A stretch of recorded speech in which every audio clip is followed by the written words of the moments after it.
Hola, ¿qué tal? ¿Cómo estáis? Bienvenidos a un nuevo programa de Narradores de Almas, donde, como sabéis, nos encanta estudiar, conocer, observar a personalidades importantes del tema del desarrollo personal y la espiritualidad y enamorarnos completamente de esa persona. Y en este caso, creo que os vais a enamorar, porque vais a conocer en principio, un sacerdote budista tradicional de una orden tradicional, pero que de entrada se denomina a sí mismo como estudiante con esa humildad, siendo una persona que os aviso ya con una cultura excepcional, con un bagaje cultural y académico que da miedo, da miedo verlo, no es común y además seguro que tiene cosas muy importantes que contarnos. Os voy a presentar a el sacerdote Zensian Sakia. Hola, ¿qué tal? ¿Cómo estás? ¿Cómo te ¿Cómo encuentras estás? hoy? Bien, aquí en la tarde bogotana, típica, con frío. Igual que aquí, con mucho frío. Te quiero Sí, preguntar una cosa que me ha llamado muchísimo la atención, ¿vale? Y empezamos por sí. aquí y luego ya. En tu currículum hay mucho de marxismo.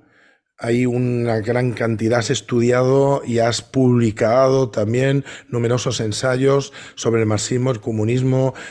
Estás muy involucrado en esto. Eh, Ujú. ¿Cómo me enlazas esto con el budismo? ¿Cómo se puede enlazar o de qué manera tú has encontrado personalmente ese enlace?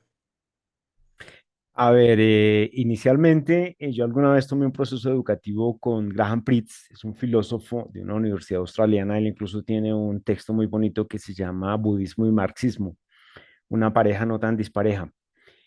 Eh, Cuando uno aborda la propuesta de Gautama y la atomiza para ver sus componentes, pasar de lo particular a lo general, de lo general a particular, mirar qué hace, cómo lo hace y si es que lo hace. Pues uno lo primero que identifica es que es un sistema de indagación.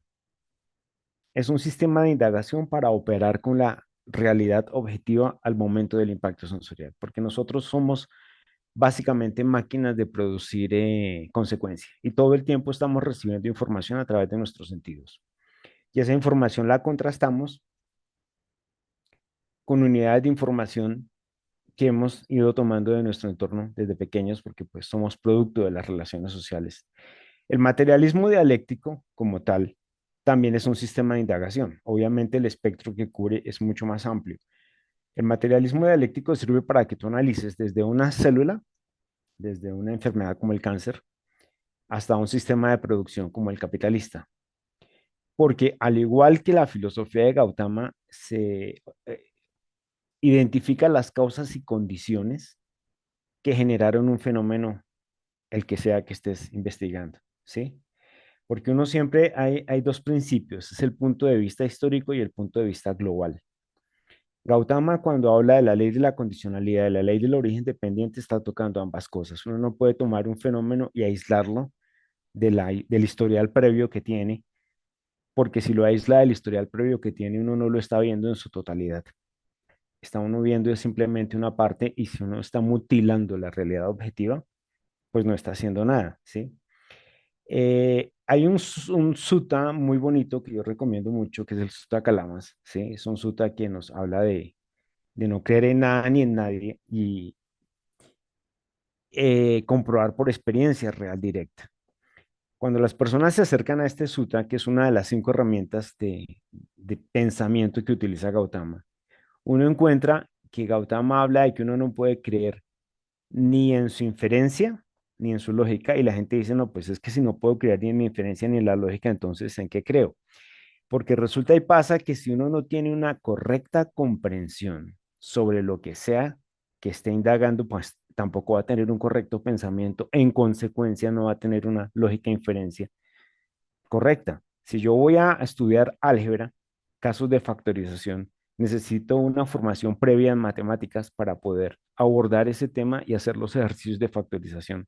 Bien, si yo no tengo una formación previa en factorización, pues simple y sencillamente no entiendo el tema, entonces mi inferencia es errática y mi lógica no funciona, ¿sí?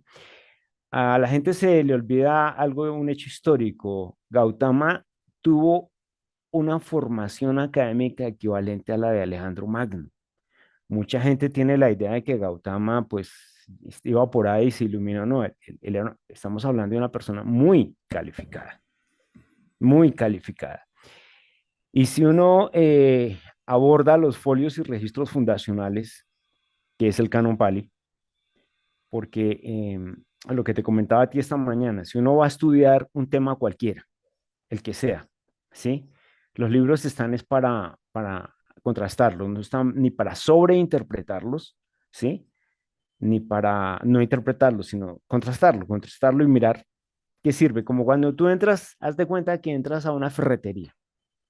Tú sabes que en el mundo de la ferretería hay una cantidad enorme de herramientas que uno no conoce. A uno le toca indagar esa herramienta, ¿qué hace? ¿Para qué sirve? Eso es lo mismo que hay que hacer con toda la información que uno recibe, ¿sí o no? No hay otra manera. Entonces, cuando uno quiere entender cómo funciona la propuesta de Gautama, independientemente de la escuela, si eres una persona que es Zen, Seón, Theravada, Mahayana, el que sea, si quiere hacer un trabajo honesto, le toca ir a la base y luego a la base de la base, pero con una base epistémica completamente neutra. Neutra. Uno no puede ir sesgado, aunque pues los seres humanos tendemos a ser sesgados, pero uno tiene que ser neutro y mirar la evidencia, simple y sencillamente la evidencia.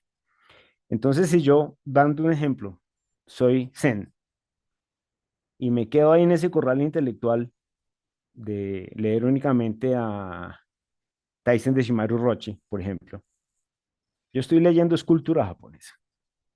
Es un producto cultural japonés.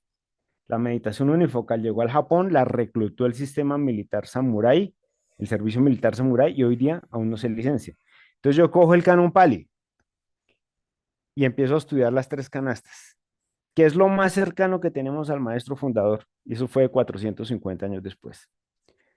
Entonces, uno trabaja con los textos que el autor revisó y publicó. La primera instancia siempre es esa, lo que de pronto ni no publicó, pero revisó. Y en último, el chisme. A nosotros nos tocó tristemente trabajar con el chisme, porque pretender que durante 450 años no hubo teléfono roto es ridículo. Y de hecho hay una serie de sutas que se contradicen unos a otros. Entonces a uno le toca es mirar la generalidad y mirar por lógica qué es lo que aparentemente realmente era el sistema de pensamiento que utilizaba este personaje. Uno haciendo ese ejercicio, ¿a qué se encuentra? Se encuentra 5 sistemas de indagación muy concretos, muy eficientes, que básicamente es para ponerlos en práctica. Te comentaba también en la orden nuestra, el Buda, y eso es un título, ¿no? El Buda no no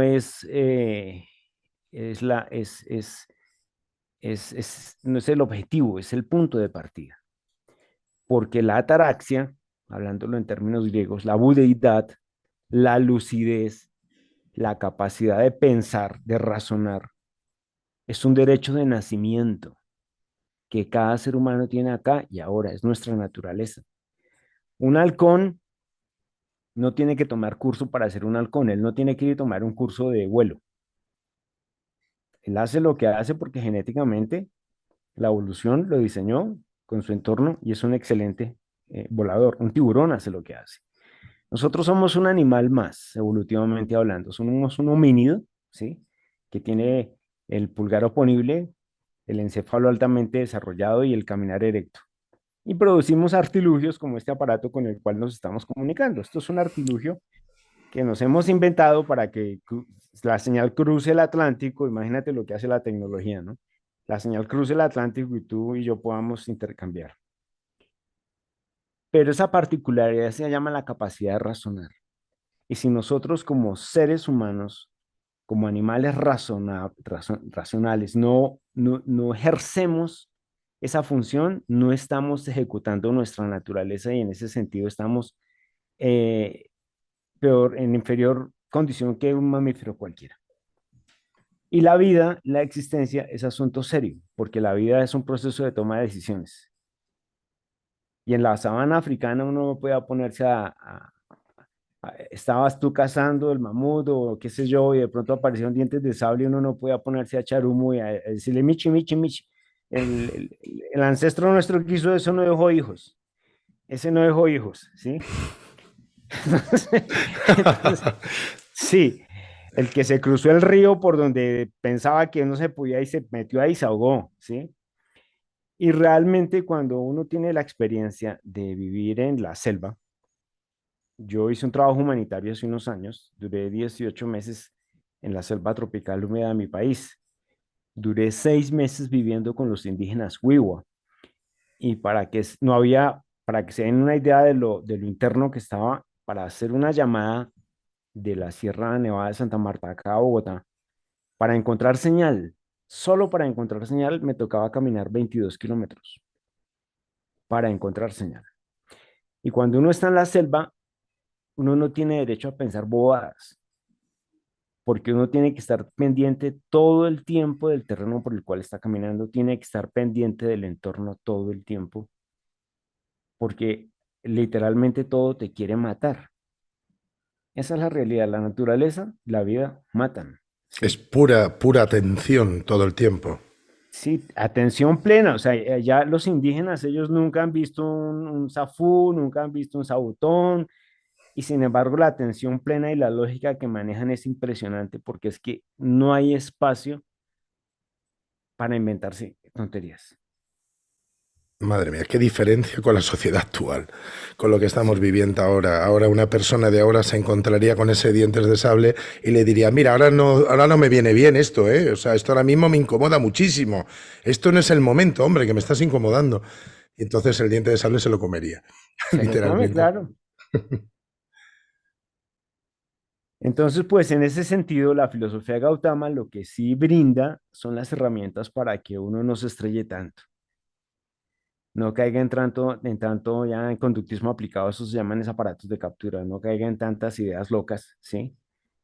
E irracionales que normalmente se alimentan de la necesidad que tiene la gente de sentir seguridad de alguna forma. Entonces, Gautama lo que nos invita es a que nos empoderemos de nuestros propios procesos, ¿sí?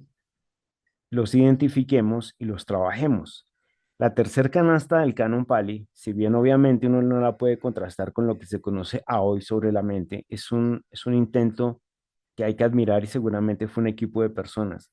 Ahí incluso están catalogadas 89 y 121 tipos de conciencias diferentes, dependiendo el impacto sensorial.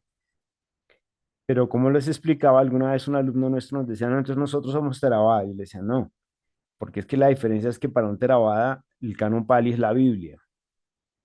Ellos no lo Exacto. cuestionan. Nosotros sí lo cuestionamos y lo que aplica, aplica, y lo que no aplica, no aplica. Lo que aplica, aplica porque lo dijo Gautama, pues no, aplica es porque funciona. Y lo que no aplica simplemente no funciona independientemente de quien lo haya dicho. Y realmente esa era la dinámica con la que funcionaba Gautama. Y cuando uno lee los discursos y lee los debates, alguna vez hay uno muy bonito que lamentablemente perdí, que le está dando unas clases a Rahula, al hijo, y el hijo le preguntaba, papá, ¿y tú qué es lo que enseñas? Y él le explicaba, hijo, yo lo que enseño es aprender a pensar de manera hábil para dejarte pensar de manera inhábil.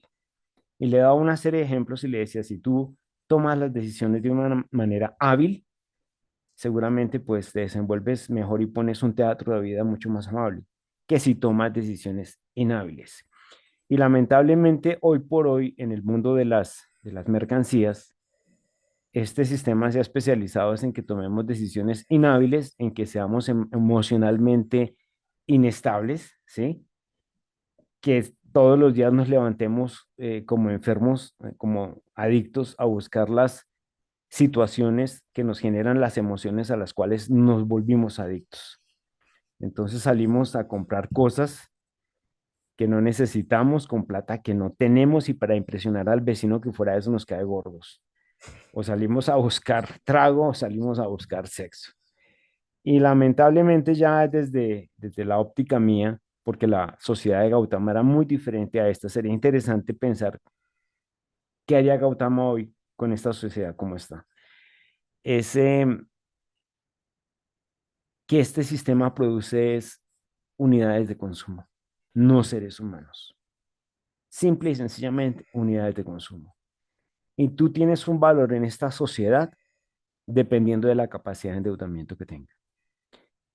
Hay unos suttas también de Gautama que están dirigidos a los hombres de hogar y a las mujeres de hogar. Y él habla de la necesidad de que la persona tenga un oficio definido. Incluso algo que yo leí que me estornillé de la risa la primera vez que lo leí. Hay un sutta sobre las 7 clases de mujeres. Entonces es un discurso que le da a los hombres de hogar que quieren casarse. Y él describe 7 perfiles de mujeres. También hay 7 perfiles de hombres, ¿no? Mira, yo no podía de la risa porque yo decía, no joda, esta vaina parece que la hubieran escrito ayer. Y lamentablemente, este es un tema que está muy muerto y casi ninguna escuela del Dharma o que se autodenomina escuela del Dharma lo trabaja. Y es el tema que hay que trabajar porque es nuestro día a día. Es nuestro día a día. O sea, la práctica hay que sacarla del dojo. La práctica es cuando tú estás haciendo la fila en el banco o cuando vas al banco y no alcanzaste a llegar y te cerraron la puerta. La práctica está cuando no llegas a final de mes. La práctica está cuando tu novia te dejó o tu novio te dejó. La práctica está cuando te ganaste la lotería. La práctica está cuando te diagnostican un cáncer. Lo Sin del dojo lugar a es dudas. entrenamiento. Incluso con lo que has comentado, que nadie se equivoque, que nadie entre en error, Gautama en su época, que era una época brutalmente clasista, hace 3600, 3700 o 3800 años, porque no se ponen de acuerdo, ¿no? De No, cuántos años pasaron o cuándo fue cuando vivió este personaje, este Buda, el Buda histórico más conocido en este momento, por lo menos para la sociedad occidental. Eh, en una época absolutamente bárbara y clasista, él era un defensor absoluto de la falta de clases, ¿no? sí. Antes me comentaste una anécdota preciosa, una historia fantástica, ¿no? Sobre cómo él, bueno, si la quieres contar tú cuando me contaste lo del Sí, palacio, es una anécdota fantástica para ver, porque no, repito, no nos pongamos en la época actual, pongámonos como era la época entonces, ¿verdad? pues resulta que Buda adolescente, Gautama adolescente, él siempre tuvo unas inclinaciones éticas, que eso es lo interesante. Ahorita la gente habla de espiritualidad, pero Gautama hablaba era de ética. Es que la ética es otro rollo. Allá en España tienen una maestra que yo admiro mucho que se llama De la Cortina. Tiene incluso una fundación que llama la Fundación Etnor. Y ella habla de ética, porque la ética es una moral razonada. Sí, porque la moral puede haber cualquier. El Ku Klux Klan tiene una moral, por ejemplo. El Tercer Reich tenía una moral, pero la ética es posible que incluso nos obligue a tomar decisiones a veces en contra de nuestros propios intereses. Pues resulta que Gautama él siempre tuvo inclinaciones como hombre, hay una cantidad de gente jodida, ¿cómo vamos a colaborarle a esas personas? ¿Sí? El papá estaba preocupado porque el papá lo estaba formando para que fuera el rey, era el Shakya, del clan Shakya, ¿sí? De toda esa zona era parte de Nepal, lo que es hoy la India. Entonces decidieron mandarlo a un chico adolescente a algo que se llamaba el Palacio de los Deseos, que hoy por hoy se puede visitar, uno puede tomar un avión, va a Nepal, a Lumbini y visita las ruinas, ¿sí? Eso es patrimonio cultural de la humanidad, la, la, la UNESCO lo convirtió en patrimonio de la humanidad. Pues resulta que lo que hicieron fue llenar ese palacio de chicas, de adolescentes y de trago. Y le dijeron a Gautama, usted tiene que ir y quedarse allá 6 meses. Imagínense un adolescente en esa situación. Él le dijo al papá que iba con la condición de que cuando regresara tendría que cumplirle un deseo. Él estuvo los 6 meses allá. Y cuando fueron por ellos, pues eso era un desastre, una mano de niñas embarazadas, problemas de celos, los otros príncipes alcoholizados. Gautama ahí como que tuvo su rollo con una chica que tocaba la cítara y incluso le aprendió a tocar cítara. Y el papá le dijo, bueno, cumpliste entonces, ¿cuál es tu deseo? Yo siempre que cuento esto, le digo a la gente que se ponga en contexto que hoy día sería revolucionario porque el tema de las sectas, ni Gautama pudo con eso. Eso existe hoy en la India. Existen los intocables, que son los que se dedican a lavar baños y recoger basura. Él le pidió al Papa que sacara un decreto, fíjense lo fuerte de esto, un decreto en donde ninguna mujer, independientemente de la casta, y subrayo eso, independientemente de la casta, tuviera que acostarse con un hombre que no quería. Sería interesante contarle eso a las feministas de hoy a ver qué opinan. Entonces, la cantidad enorme de material que hay sobre la enseñanza social y de armonía social de Gautama está completamente en el olvido. Yo he llegado a la conclusión, y varias gente que a nivel académico estudia esto, que el proyecto de Gautama ha sido casi que un aborto y ha estado siempre al borde de la extinción, porque se permeó de elementos metafísicos muy particulares de las riberas del Ganges. Y sigue siendo así el día de hoy. Por eso vemos muchas escuelas como los del Nanmyoho Renge Kyo, por ejemplo. Gente que hace negocio incluso con las llanas. Yo conocí el caso de un mexicano que es psicólogo y según él trabaja con las llanas. O sea, y como pues estamos en una sociedad mercenarizada en donde todo el mundo tiene que salir a vender cualquier cosa, entonces pues la gente toma la franquicia de Gautama y la utiliza para validar cualquier cosa que esté vendiendo o cualquier cosa que se vaya a inventar por vender. Pero si uno coge la filosofía de Gautama y la desmenuza, casi como si la quisiera destruir, ese es el trabajo que hay que hacer. Eso es lo que hace un científico con un fenómeno que quiere estudiar. Eso es. Lo que queda es oro sólido y son herramientas muy prácticas para que la persona haga de sí su propio laboratorio y deje de sufrir tanto. Y desde la filosofía de Gautama sí existen dos vidas. A uno la gente le habla sobre el karma. Gautama nunca habló de eso ni le interesaba eso. Pero en la filosofía de Gautama sí existen dos vidas. Y la segunda comienza cuando nos damos cuenta que no tenemos sino esta.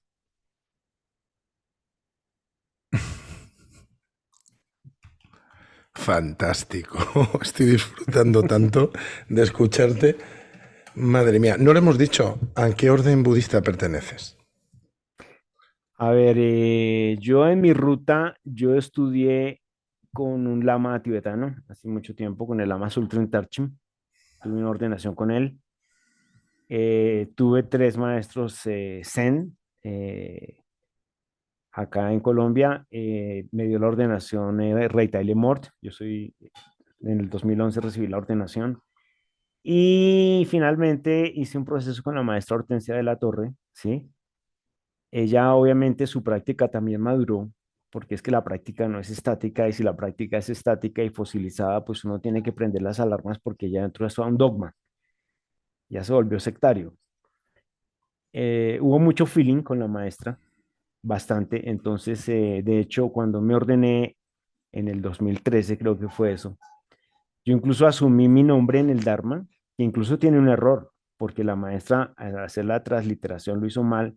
El Xian es X, I, A, N y G. Ella se comió la G. Yo lo dejé así porque eso es bonito. Esto es humanismo secular. Y eso es un recordatorio de que somos humanos y cometemos fallas, ¿sí?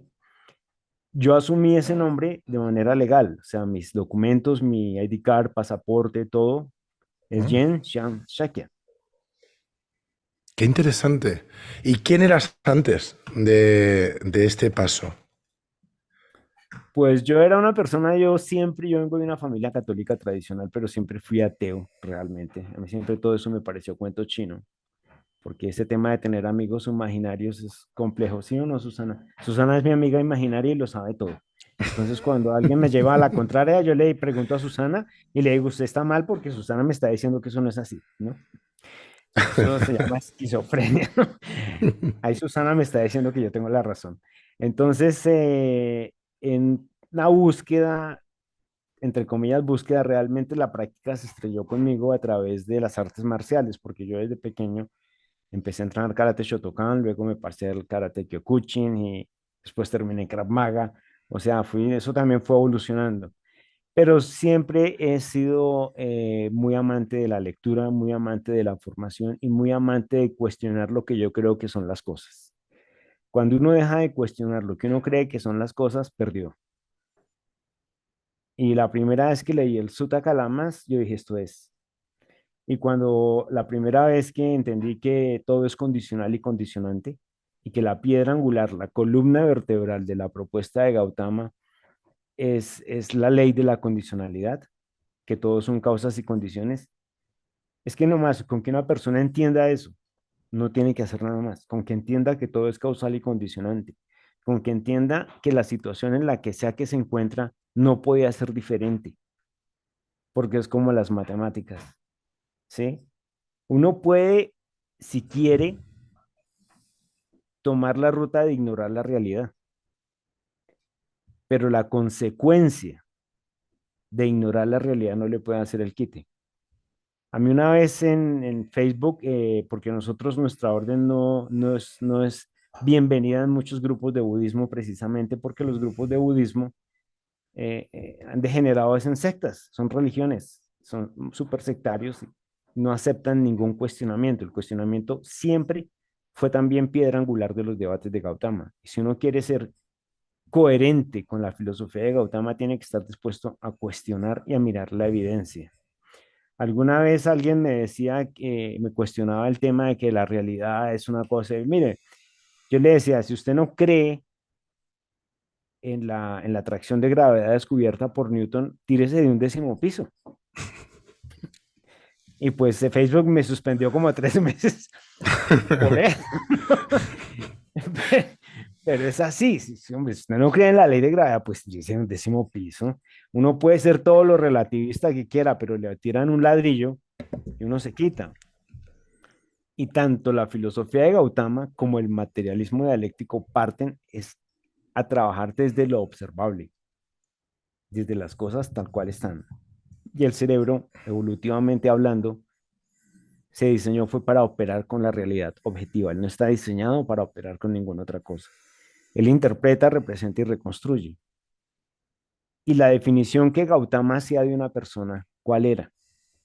Él destruía completamente a la persona, porque en su definición una persona, ¿qué es? 5 agregados: materia, sensación, percepción, formaciones mentales y conciencia. Y eso lo valida la neurociencia hoy, eso es una persona. Sino que Gautama lo dijo hace 2.600, 3.000 años, qué sé yo, hace un montón de tiempo. Llegó a la misma conclusión. Y cuando muchas personas llegan a la misma conclusión, en diferentes épocas y geografías, dudo mucho que estén equivocados. Heráclito nos decía que nadie puede entrar al mismo río 2 veces porque ni es el mismo río ni es la misma persona, porque la materia se está moviendo todo el tiempo. Eso son cosas, conceptos de física básica. Entonces, si uno ya entiende y deja de decirse mentiras, de vivir de mentiras y de hablar mentiras, pues le toca asumir la realidad como la tiene. Y si nos ponemos a pensar, un homínido de nuestra especie, que gracias a que estamos en un ambiente controlado ya en medicina, pasamos de los 40 años, pero el promedio de vida nuestro son 40 años. Y yo invito a la gente siempre a que haga una cuenta estadística del promedio de vida en su país. Reste lo que ya vivió y se ponga a pensar en lo que posiblemente le quede. Utilizamos el lenguaje mal. ¿Cumplimos años? ¿Cuántos cumpliste? Yo cumplí hace poco 59. No, yo no tengo 59 años. Esos ya los quemé. Yo probablemente tenga 10 más. Entonces, enganche de realidad. Y Gautama todo el tiempo nos invita a enganche de realidad. Hay otra anécdota tocando este tema. Alguna vez él llegó a un pueblo y la gente pensaba que él era como hacedor de milagros y a una señora se le murió el bebé. Y se fue a buscar a Gautama a decirle que qué hacía. Y Gautama, pues como eh, bueno en gestionamiento emocional, no se puso a contradecirla, sino le dijo, mira, tienes que ir y conseguir unas semillas de mostaza regaladas, pero con la condición de que sea de un hogar donde no se haya muerto nadie. Pues ella se fue a hacer la tarea porque quería resucitar a su hijito. pero en el proceso se dio cuenta que lo que estaba pidiendo era un imposible. Entonces, cuando uno coge toda esa parte, o sea, cuando uno lee los folios y registros fundacionales, uno tiene que mirar que hay una parte que es fantasiosa, mágico-religiosa y metafísica, y hay otra parte que es muy lógica. Y aquí, pues, nos toca echar manos de Aristóteles. A no puede ser A y no A en el mismo sentido de A y simultáneamente. Entonces, esa vaina, o Gautama era un lógico, o Gautama era un hablador de humo. Entonces ya la persona, dependiendo de lo que busque, ve con qué trabaja. Pero lo cierto es que lo que sí genera resultados en la vida cotidiana, al momento del impacto sensorial, es la lógica que él manejaba. Eso no hay duda. No hemos hablado del nombre de la orden. He leído en tu currículum que eres fundador de la orden, bueno, nosotros, porque yo también fui ordenado por Hortensia y también estudié con Hortensia, con Jin Zisaki, a muchos años. Tú perteneces en principio a la orden Zen de Suyun o la orden Chan de Suyun y eres fundador de la parte latinoamericana. ¿Cómo es eso?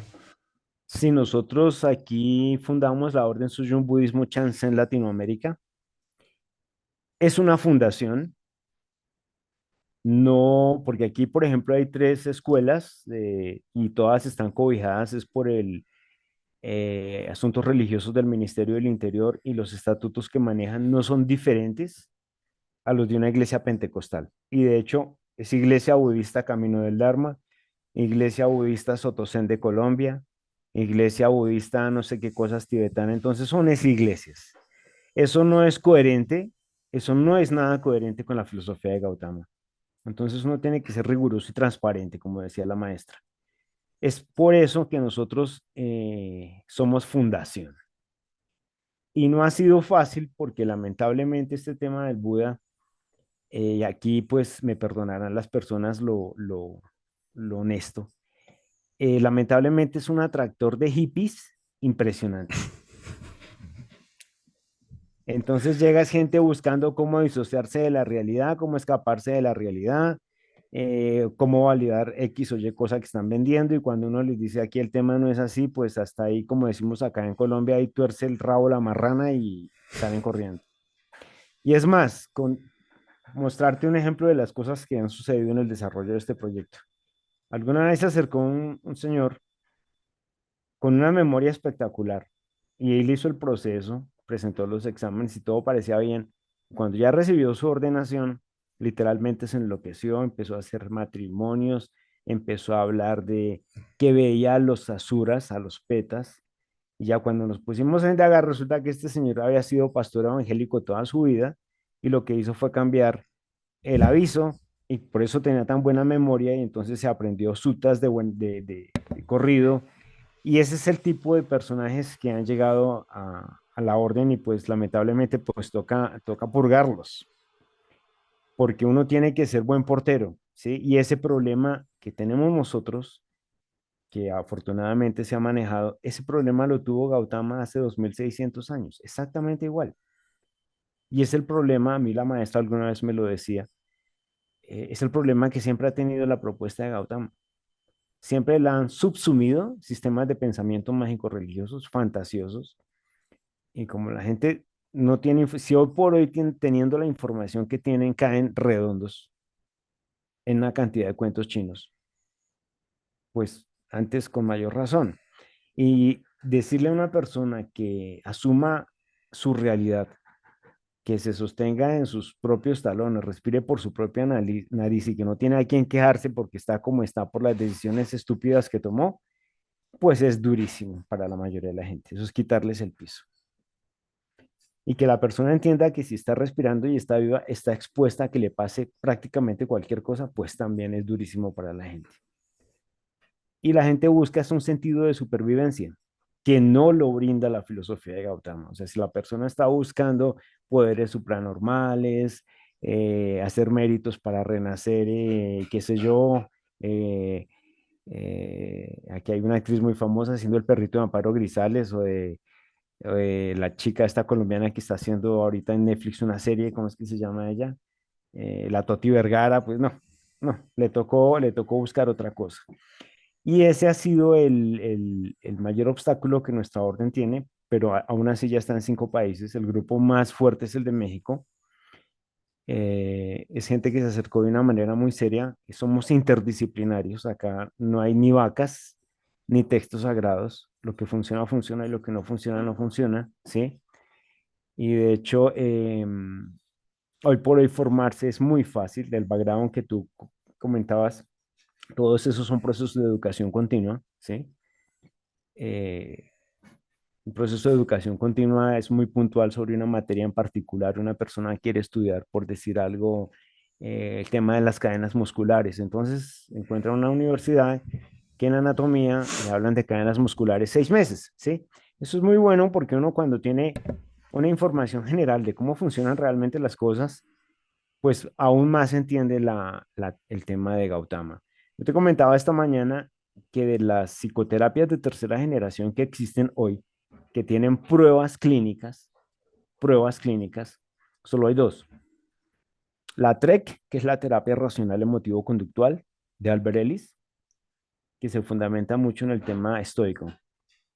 Y la ATC, que es la terapia de aceptación y compromiso, que trabaja mucho la difusión de las narrativas, de las producciones mentales que uno tiene, básicamente son exactamente los mismos, la misma propuesta de Gautama. Porque cuando Gautama te dice a ti respecto a los agregados, que los llames como realmente son, esto no es mío, esto no soy yo, esto no es mi ser, ¿qué estás haciendo tú? Te estás desfusionando de lo que sea con lo que te estés identificando, que normalmente son cosas que son más de la fantasía tuya que de la realidad como tal. Entonces, eso es práctica, es Claro. entrenamiento, práctica. No es una cuestión de opinión, es una cuestión de hecho, es factual, esto es lo que es. Sí.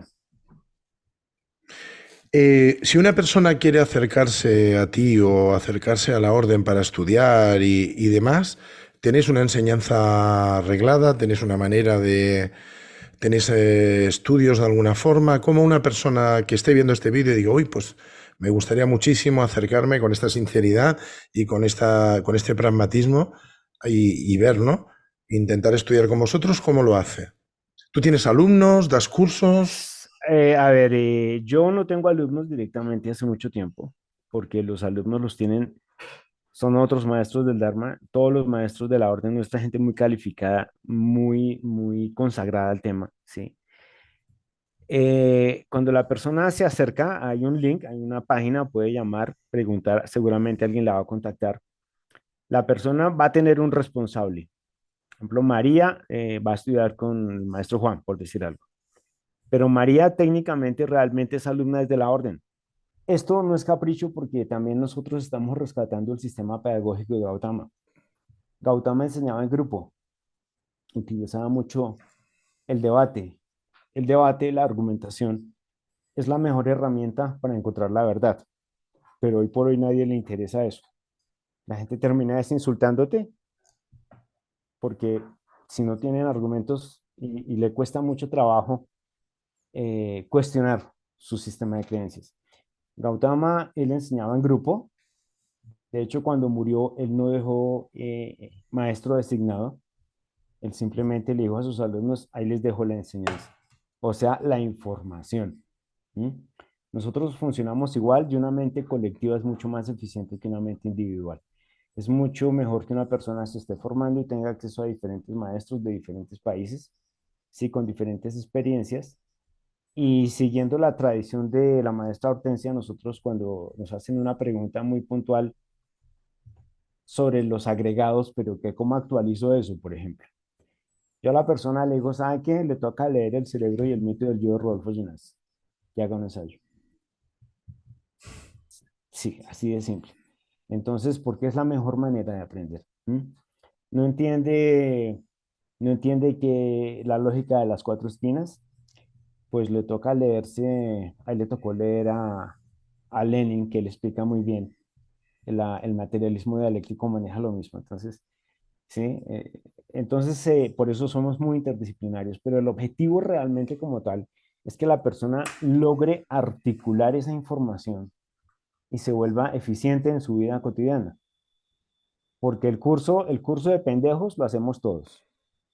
A veces duramos 40 años haciendo el curso de pendejos, a veces toda la vida, pero realmente si para algo sirve el budismo, que esa palabra yo aclaro no me gusta porque no es propia de la práctica, pero si para algo sirve es para que uno deje de ser pendejo y uno realmente se mata solo. Todos los problemas que uno tiene en la existencia, teniendo claro que estamos en un sistema superabrasivo que no está diseñado para que estemos bien, pero pues uno le ayuda bastante, porque uno come mucho entero.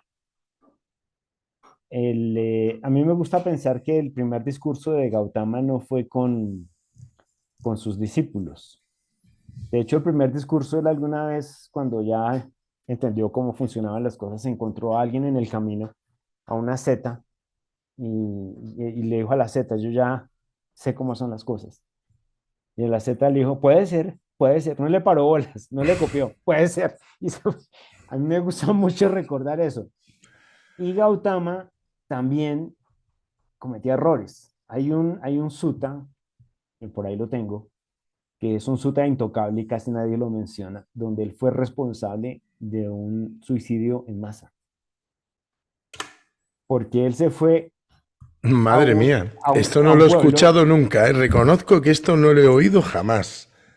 sí, él se fue a un pueblo, él se fue a un pueblo, es de Anton Algo, es un filósofo que habla, eh, ellos incluso ahorita están trabajando mucho con un Theravada mexicano, que yo alguna vez estudié la Vidama con él, es Nandicena, con el venerable Nandicena.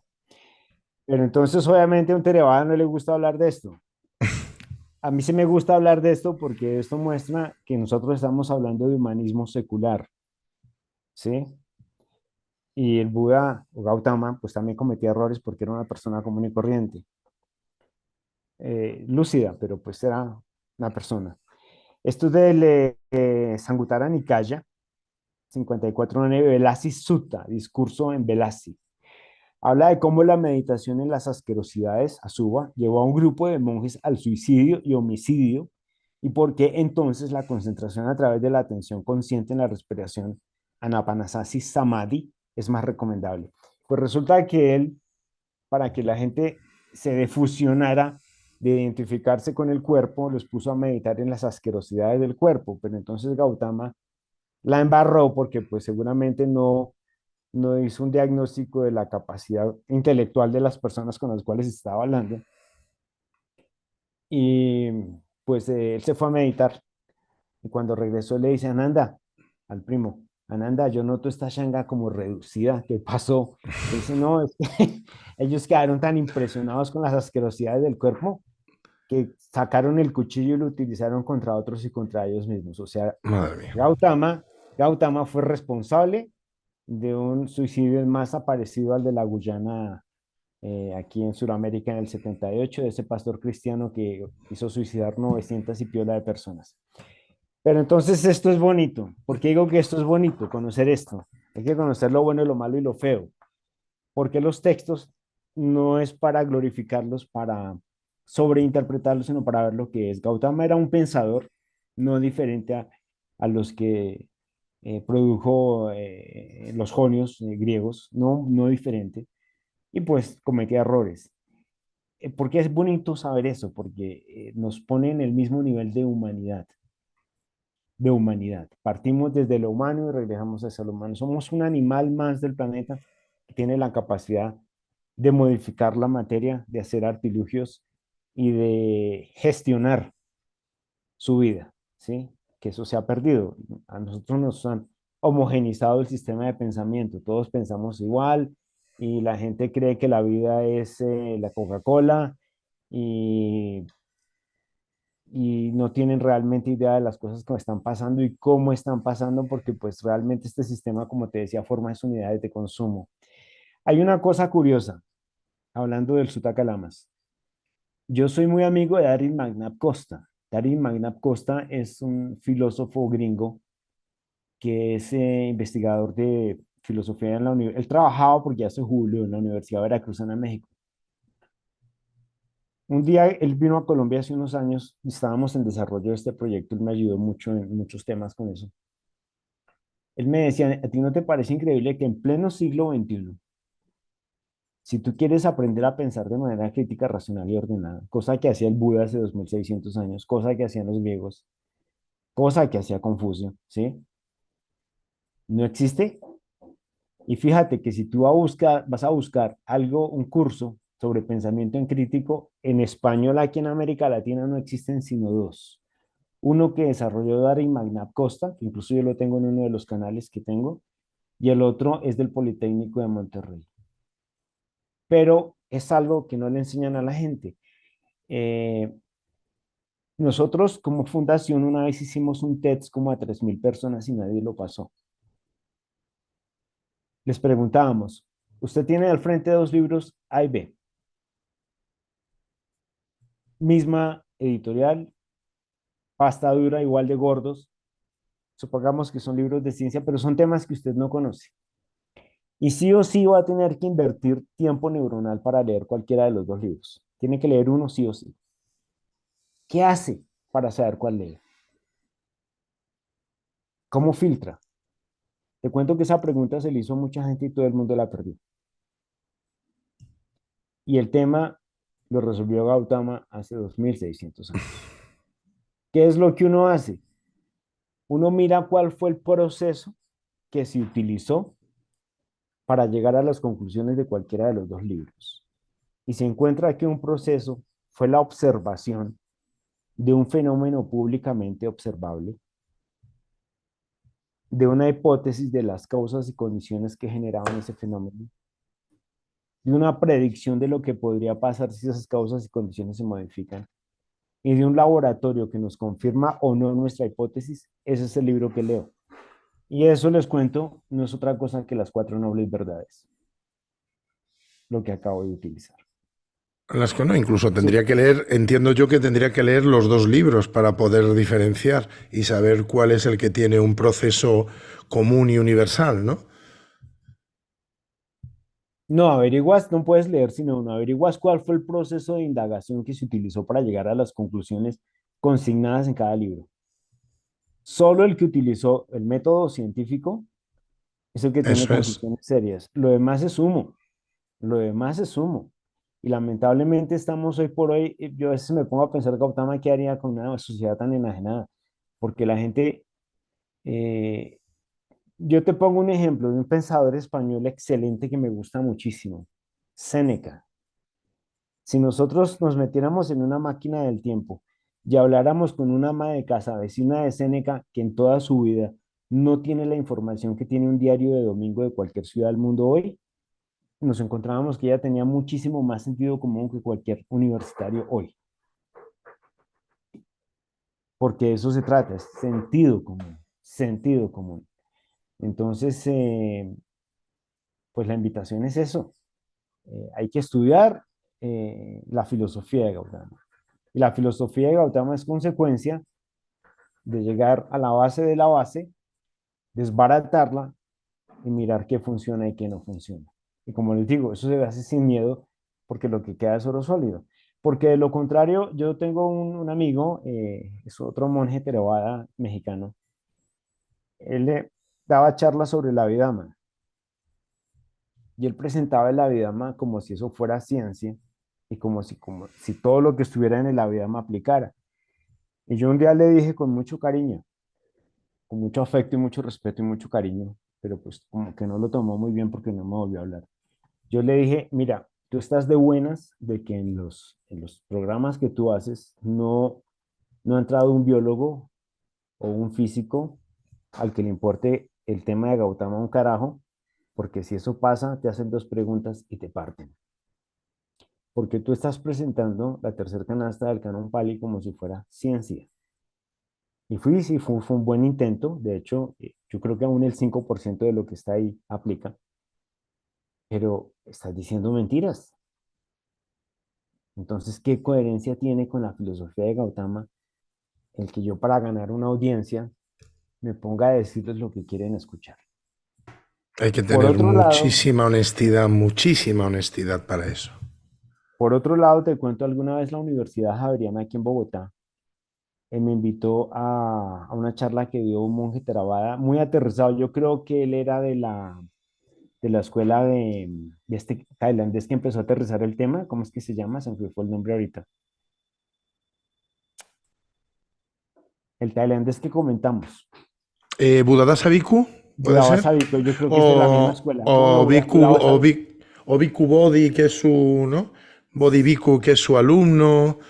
Es de esa escuela que yo los Sí, admiro mucho porque hacer eso en Tailandia, en donde es una tradición religiosa de atreverse a cuestionar lo incuestionable, eso es de valientes, ¿sí? Pero como te digo, ellos como institución lo empezaron a hacer, nosotros como orden, como instituida lo hacemos, pero hay mucho maestro, Rey Lemor lo hizo, pero no como institución, sino a nivel personal. Imagínate, eso es un indicador. La reunión era en el Paraninfo de la Universidad Javeriana, es una universidad muy renombrada aquí, jesuita, es una universidad aquí de Bogotá. Y el Paraninfo se llenó, eso no le cabía ni un tinto, ¿no? Y lo típico, el de perfil del hippie típico. Y llegó este monje, ¿sí? Pues más o menos hablaba español. Y yo me acuerdo que llegó y les dijo, bueno, quiero hacerles una aclaración a ustedes. Yo no sé nada de vidas futuras y no me interesa. No sé nada de vidas pasadas, no me interesa. No tengo poderes supranormales, no levito, no sé nada de energías, no traspaso paredes. Así que por favor, ay, no sé Kung Fu, así que no me pregunten nada de eso. ¿Y quieres que te cuente una cosa? Se salió el 70% de la gente. madre mía. Esa es la situación. Y así estamos. De una charla espectacular, una charla sobre principios de gestionamiento emocional, se la perdieron, espectacular. Pero se salió el 70% de la gente.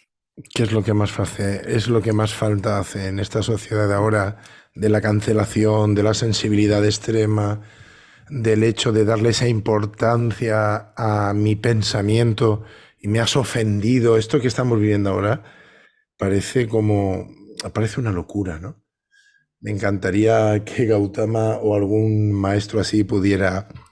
¿Tú qué les dirías a este tipo de juventud de ahora que tiene esa sensibilidad brutal y que enseguida todo me ofende y entonces si tu opinión no es mi opinión, pues me enfado y pido que te cancelen y todo esto que estamos viviendo ahora como si fuera un movimiento correcto, porque muchas empresas lo están dando por bueno y lo hemos vivido con directores de cine que han sido cancelados, actores que han sido cancelados, y esto es una pena porque lo ve la juventud y lo da por bueno, lo da por útil. Si le ha pasado a tal persona, tal personaje, ¿tú qué le dirías a un chico de los de ahora que está viviendo esto y que empieza a cuestionárselo? ¿Qué consejo le darías para que pudiera poner los pies en la tierra? Pues yo primero que nada, yo creo que no le decía nada, sino lo escuchaba para saber qué decirle. Pero lo invitaba básicamente es a que identificara las unidades de información con las cuales él está operando. Que las identificara. Si la persona se toma esa mínima molestia de identificarlas y la mínima molestia de pensar que, hombre, de pronto estoy equivocado, porque pues todos somos ignorantes, todos, pero solo que ignoramos diferentes cosas, ¿sí? Yo creo que la gente empezaría a pensar, y si uno le dejara en el aire la pregunta de que no te has puesto a pensar de que pronto básicamente estás haciendo el papel de un tonto útil. ¿A quién beneficia tu comportamiento?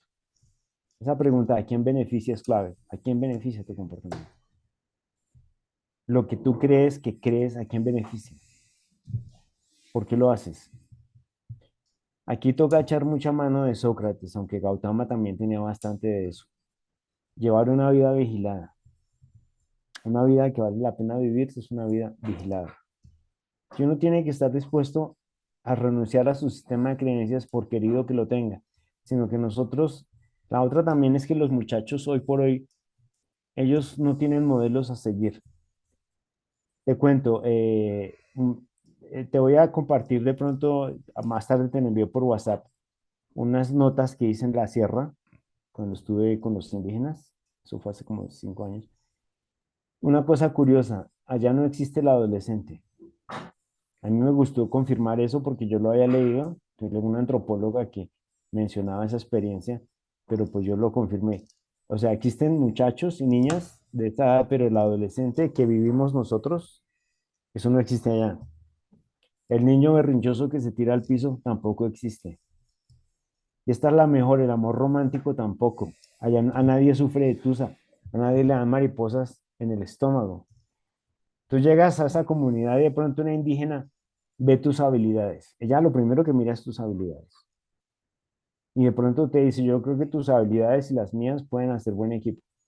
Asociémonos. Y entonces ellos fundan el núcleo básico, la célula básica familiar allá. Es desde un principio de ser causa el uno del otro, no del gusto, no del gusto. Porque realmente en nuestra sociedad actual, eso se lo diría también al chico, funcionas con los famosos dharmas mundanos, ganancia, pérdida, honor, deshonor, ganancia, pérdida, honor, deshonor, sin olvidar en las otras. Son 8 en total. Eso es un aporte que ha hecho el tema tibetano. Pero básicamente son los parámetros de una sociedad de consumo, en donde se vive por y para la tasa de ganancia. La gente no importa, lo que importa es la tasa de ganancia. Y como a nosotros nos determinan las relaciones sociales, y un muchacho llega a la adolescencia y no tiene modelos a seguir, pues entra en crisis. Y como todo lo que es felicidad termina en una tienda, si tú miras todo lo que te venden como felicidad, termina en una tienda, hay que ir a comprarlo. Entonces uno tiene que, una de esas cosas bonitas, por ejemplo, del hábito. Yo realmente de tiempo completo uso hábito. El hábito del hábito tradicional, chan, que es como una pijama, porque eso es ropa étnica, y es gris porque pues no había más telas, pero primero es súper cómodo. Y segundo, se quita uno el estrés de estar pensando qué se va a poner. Se afeita uno la cabeza, ya no tiene que ponerse a pensar en cómo me voy a peinar. O sea, la cosa es súper práctica. Entonces, esto es un sistema que pues está abierto a cualquiera. Y como les digo, la lucidez, la ataraxia, el nombre que le quieran poner, es un derecho de nacimiento. Porque simplemente venir acá y comerse un supermercado y dejar un cerro de coprolitos es muy triste, la verdad. Si no había adolescentes, ¿cómo funcionaba la sociedad entonces? ¿Cómo, qué es lo que había? ¿Cómo? Porque me parece muy interesante el tema de esta tribu. Es brutal porque se ve que estaba fundada en la práctica, en lo útil y en lo que realmente funcionase para que la unidad, digamos, de supervivencia, ¿no? Estaban supeditados a la supervivencia y a la realidad. Entonces, si no había adolescentes, ¿qué había? ¿Cómo funcionaban? No, es que no hay, o sea, allá un muchacho de la noche a la mañana o una pelada se desarrolla y de la noche a la mañana tiene una serie de responsabilidades, pero ese adolescente psicológico que atropella a todo el mundo y que no se ubica, eso no existe. Eso es un producto social nuestro. Mira, te doy un ejemplo del nivel de madurez que tienen. Yo ya tenía una cabañita, a mí me dieron una cabañita en las redondas de la sierra, yo viví ahí 6 meses.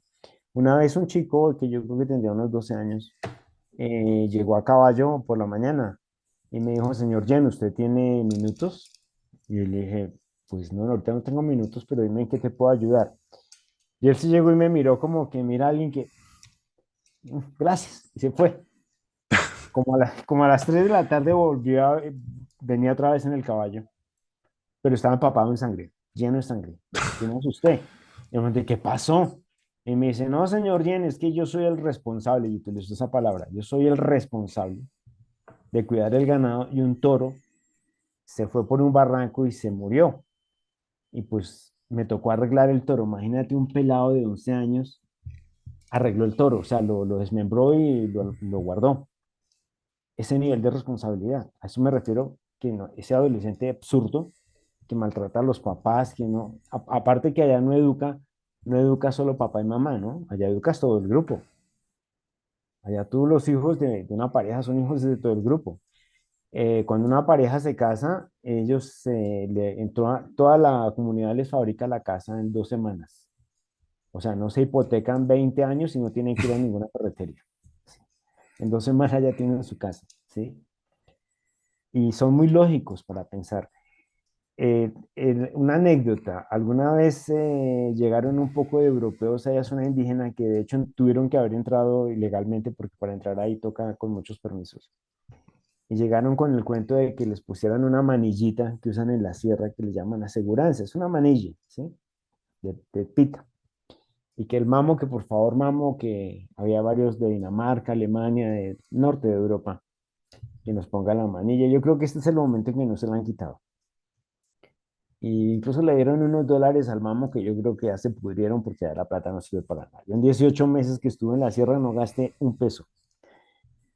Y cuando llevan como a 20 30 metros llega el mamo Jacinto y me da un codazo. Y me volteó a mirarle y me dice, ¿qué mamo? Y llegué y me dice, señor Lleno, ustedes están muy mal. Así, pero lo dijo con una... Yo le dije, mamo, ¿y por qué dice eso?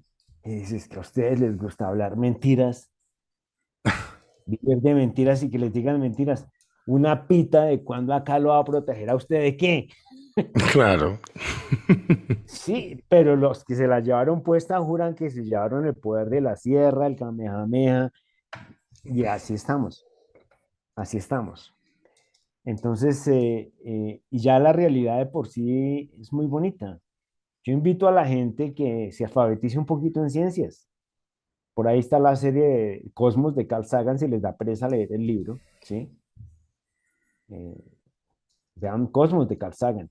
Todo el mundo hoy por hoy tiene un celular en el bolsillo. Esto básicamente es una universidad en el bolsillo. Y yo como le decía alguna vez a un grupo de muchachos jóvenes, les decía, no, yo no les estoy diciendo que no abran las redes sociales. Que quieren ver Pornhub, listo, vean Pornhub. Pero hombre, abran una que otra pestaña de vez en cuando y lean, Claro. lean. Hay una cantidad de textos y yo quiero leer El origen de la familia, la propiedad privada y el Estado, que lo recomiendo muchísimo de Engels. Yo a un clic lo encuentro. No tengo que salir de la casa ni pagar dinero por él, a un clic lo encuentro. Entonces, y cuando uno empieza a entender cómo funciona la naturaleza, eso es mucho más maravilloso y mucho más asombroso que cualquier ficción. Cualquier ficción, por elaborada que sea, queda en pañales a realmente cómo funciona esto. Aunque empecemos a entender que curiosamente somos seres vivos cuya materia prima son cosas muertas. Nosotros básicamente somos producto, o sea, cuando alguien se come una manzana, que es, en última instancia, ¿qué es lo que está haciendo? Está tomando los elementos químicos de la manzana que requiere la química de nuestro organismo. Nosotros somos lo que está en la tabla periódica. Y cuando no estemos, simplemente ya no estamos y esos átomos se van a convertir en cualquier otra cosa. Los indígenas de la sierra tienen eso clarísimo. Por eso ellos respetan el entorno tanto, porque ellos saben simplemente que lo que vino de la tierra regresa a la tierra y eventualmente el día de mañana, como me dijo una vez el mamo Jacinto, puede que lo que era tu cuerpo después se convierta alguna parte en una garrapata en el rabo de un burro. No sabemos, ¿sí? Entonces eso primero nos da humildad de no sentirnos especiales. Pero lamentablemente estos temas se han utilizado mucho es para hiperbolizar ese sentimiento como de que somos especiales, ¿no? Aquí no hay nadie especial, nosotros, por eso les digo, y hagan la cuenta, así se depriman, hagan la cuenta, ¿cuántos años tienen? Resten lo que ya vivieron, ¿qué van a hacer con lo que les queda?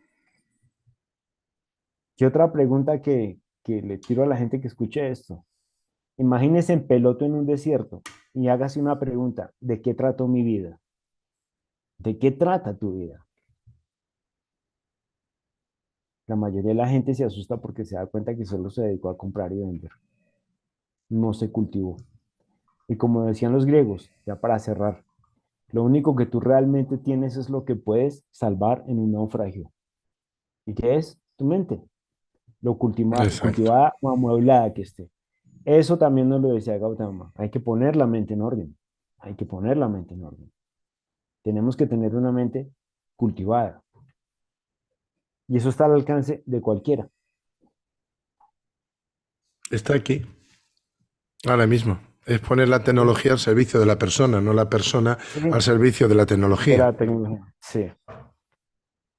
Qué maravilla, me encanta. Y además me da una impresión, me está pasando con este programa, con esta iniciativa de entrevistar a personalidades de la espiritualidad, me está pasando que digo, hablamos y creo que queda todavía muchísimo más por hablar. Muchísimo, muchísimo más. No te quiero restar mucho más tiempo, porque entiendo que todos tenemos nuestra vida, nuestras cosas que hacer, pero, y me gusta ir finalizando el programa dándote la oportunidad, aunque has hablado libremente y todo lo, tal como, vamos, aquí hay libertad absoluta de comunicación, en esta última parte me gusta dejarte el micrófono abierto y decir, bueno, ¿cómo terminarías esta conversación? ¿Cómo, de qué manera te despedirías y de qué manera, qué último mensaje, a pesar de que has dado unos mensajes que son como columnas de grandes de conocimiento, ¿de qué manera te gustaría terminar la conversación? Pues de que Último consejo. asumamos que es la vida y se pierde a cada segundo. Entonces, la pregunta del millón, ¿qué vas a hacer? Esa honestidad no tiene respuesta, es demoledora. Dios mío, muchísimas, muchísimas gracias. De verdad. Ha sido una No, a ti experiencia y te hago extensivo la posibilidad de volver más adelante, sí, de por volver a supuesto. hablar y de darnos... no lo he dicho, pero bueno, luego espero que me pases enlaces para ponerlos Ujú, ahí, para que la gente pues, pueda llegar a cómo comunicar contigo, cómo comunicar con la orden Suyón del Chan, del budismo Chan de Latinoamérica, y que puedan entrar en contacto en fin, y que puedan aprender. Aunque como tú bien has dicho, está todo ahí, es solamente aplicarlo, pero hay que solo aplicarlo aplicarlo, así. pero hay que hacerlo, hay que Ujú, hacerlo. Y estamos en una sociedad que no le apetece la realidad. Como bien decía el Mamo Jacinto, le apetece la mentira, y ujú. es una tristeza, la verdad. Pues muchas gracias, de verdad, de No, a ti. corazón. Es un disfrute poder conocer a maestros como tú. Gracias por todo. Te agradezco mucho. Cuídate mucho y muy fuerte abrazo.